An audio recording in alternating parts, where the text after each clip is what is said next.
The lover lives inside the foster belonging quadrant, and belonging operates according to a completely different set of human motivations. Where change the world creates movement by pushing people forward, foster belonging creates movement by pulling people closer together. It recognizes something many brands still fail to understand. Human beings are not only driven by achievement, growth, or transformation. They are equally driven by the need to feel recognized, valued, and emotionally connected to something larger than themselves. Psychologists Roy Baumeister and Mark Leary identified belonging as a fundamental human need, placing it alongside food, safety, and security as one of the core psychological requirements for human well-being. When that need goes unmet, people do not simply feel disconnected. They begin to experience forms of emotional instability that achievement, intelligence, status, or independence cannot resolve. People don't just need to succeed, they need to belong. And the brands that can genuinely create that feeling without turning it into manipulation or performance build a kind of loyalty that no media budget, promotional campaign, or retention tactic can buy. And as I've laid out, 3 archetypes live inside this quadrant: the lover, the citizen, and the jester. While all 3 create connection, each creates it through a very different emotional mechanism. The lover creates belonging through intimacy. Not intimacy in the romantic sense, but intimacy in the deeply human sense of feeling seen, understood, valued, and emotionally acknowledged as an individual. That is the lover's method.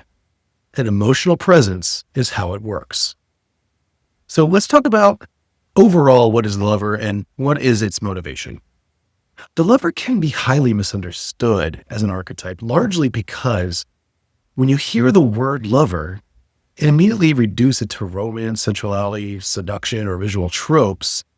It really has very little to do with the underlying psychology. As I've said, and will continue to say, that's not an archetype. That is a costume. It's cosplay, and it doesn't work. A real lover archetype is not about attraction. It's about attachment. That distinction matters because attraction is temporary, performative, and oftentimes superficial. Attachment is structural. Attachment is what allows human beings to build trust, emotional safety, and meaningful bonds that endure over time. The psychological roots of the lover go directly to John Bowlby and his work in attachment theory. Bowlby demonstrated that secure emotional relationships are not optional for human development or emotional regulation. They are foundational. Secure connection lowers anxiety, increases resilience, strengthens trust, and creates the emotional conditions people need in order to function at their best. Remove that sense of secure connection and people do not simply feel lonely. They begin to feel unstable.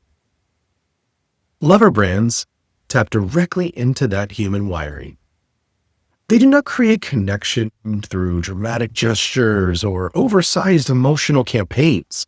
They create it through hundreds of small, intentional signals that communicate something profoundly personal to the patron. You matter here. You're valued here. You're not invisible here. Where the citizen creates belonging through the group, the lover narrows the focus and creates belonging at the individual level. Neuroscience supports this mechanism.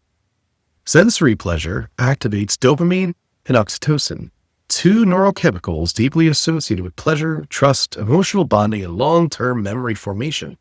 This is precisely why lover brands place extraordinary attention on elements that many organizations dismiss as surface-level details. Lover brands, they obsess over texture. They obsess over lighting. And they obsess over scent, materials, packaging, music, pacing, and language. They do not do this because those things look beautiful, although that is a lovely byproduct. They do it because beauty in this archetype is communication. Beauty says something very specific. You were worth the effort. If you reduce the lover to a single line, it sounds like this. The lover exists to make the patron feel cherished. Not necessarily impressed, not necessarily entertained, cherished. And most brands, they simply don't have the discipline or the patience to operate at that level. But real lover brands do, and they win big as a result. So let's dive into the archetype strengths. A healthy lover brand is defined by 5 core strengths, and each of them plays a very distinct role in building emotional loyalty. The first is deep emotional connection. Lover brands do not lead with features, functionality, or transactional value. They lead with emotional resonance. Their messaging speaks to desire, comfort, memory, vulnerability, aspiration, and identity because they understand that human loyalty is rarely built on convenience alone.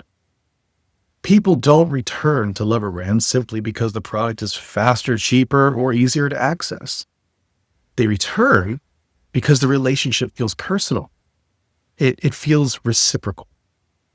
And they return because the brand consistently communicates that someone actually gives a damn.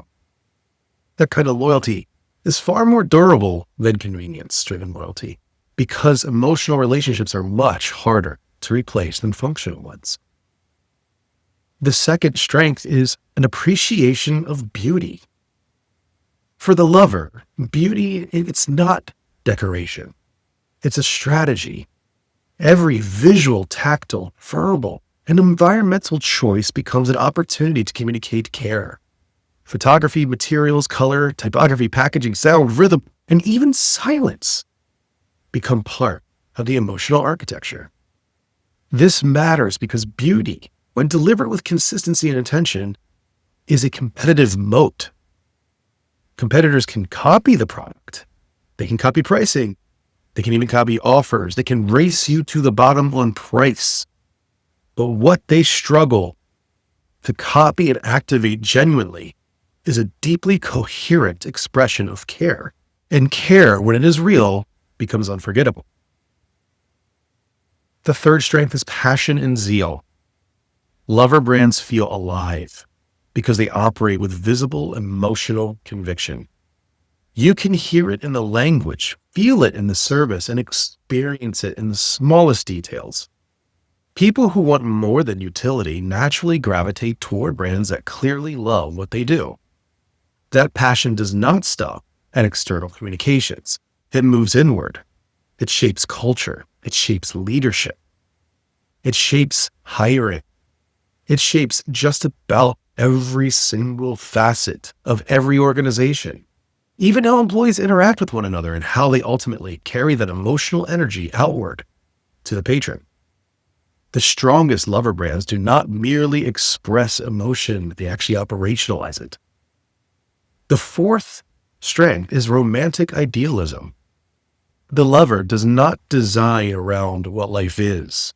It designs around what life could feel like. That is a profoundly different lens. It's not necessarily a corporate aspiration as much as it is an emotional aspiration. The lover does not promise that the product will simply look beautiful, taste better, or function more efficiently. The lover promises that life itself can feel richer, warmer, more intimate, and more meaningful through the experience. That shift transforms products into symbols, and it transforms services into rituals. And rituals are extraordinarily difficult to commoditize. The fifth strength that's worth noting is sensuality. And no, sensuality is not the same as sexuality. Sensuality is the strategic use of the senses to deepen emotional memory and strengthen attachment. Touch, taste, sound, movement, temperature, rhythm. When these sensory elements are designed with intention, people stop simply remembering the brand. They begin craving the experience. And when behavior shifts from habit to desire, loyalty becomes significantly more resilient. But if you watched any of the previous videos, you know this: for every strength, there is a dark side. There is a shadow There are challenges that one must avoid altogether. The lover has a shadow too.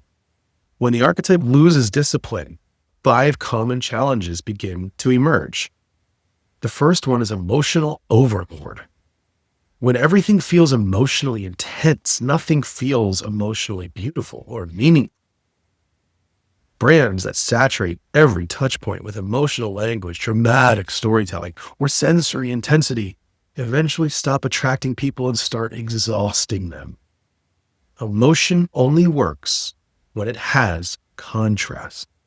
Without restraint, emotional expression becomes noise, and noise eventually gets ignored or distrusted. The second watch out here is dependency. Some lover brands become overly dependent on being liked, admired, or emotionally validated by their audience. As that dependency grows, the brand begins shaping every decision around audience approval instead of strategic clarity.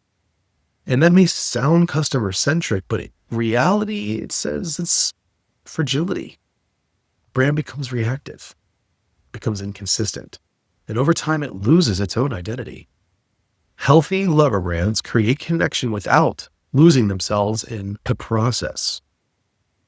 The third challenge is jealousy. I'm sure we've all experienced this one in real life.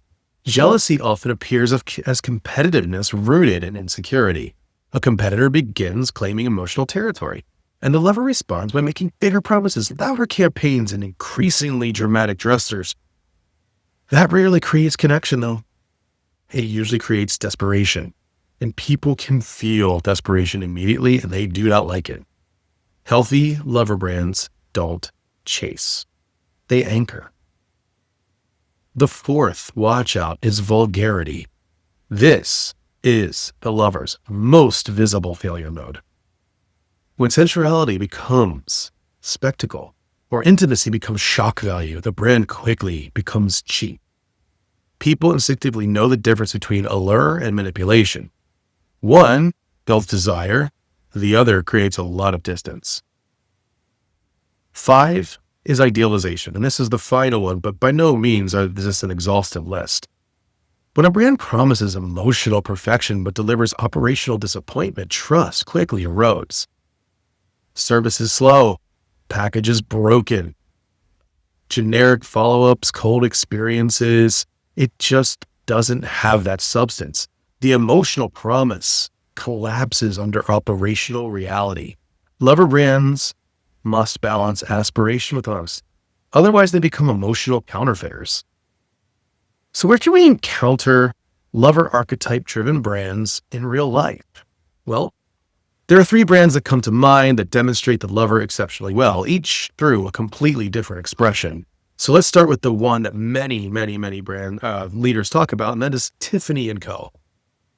Tiffany's iconic blue box is ritualized anticipation. Every material, every lighting decision, every environmental cue inside of a Tiffany experience is designed to make the moment feel emotionally significant. People remember how Tiffany made them feel long after they forget the specific product. That's lover behavior. Second is Hallmark. On the surface, Hallmark sells paper, ink, and envelopes. In reality, Hallmark sells emotional permission. It gives people a structured way to say what often feels difficult to say. That's emotional infrastructure. And the third one that comes to mind is Dove chocolate. Dove doesn't position chocolate as candy. It positions it as a pause, as a moment, as comfort, as a small ritual of self-care in the middle of an ordinary day in life. The product is small, but the emotional meaning is far from it. That is exactly how lover brands work. 3 categories, 3 price points, 3 completely different aesthetics, 1 psychological engine. And that is how you can tell an archetype is real and authentic. The category changes, but the psychology does not.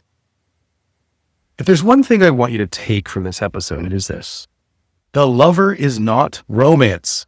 The lover is attachment. It creates loyalty by making people feel cherished through beauty, sensory care, emotional presence, and an extraordinary commitment to the details most brands are too impatient to care about. So if your brand wants to operate in this archetype, the question is not whether you can make something look beautiful. The real question is whether you're willing to care deeply enough for people to feel it. Are you willing to slow down? Are you willing to obsess over details that nobody notices until they do? Are you willing to back emotional promises with operational discipline at every touch point? Because the lover collapses the moment people sense performance instead of devotion. Real lover brands earn loyalty the old-fashioned way.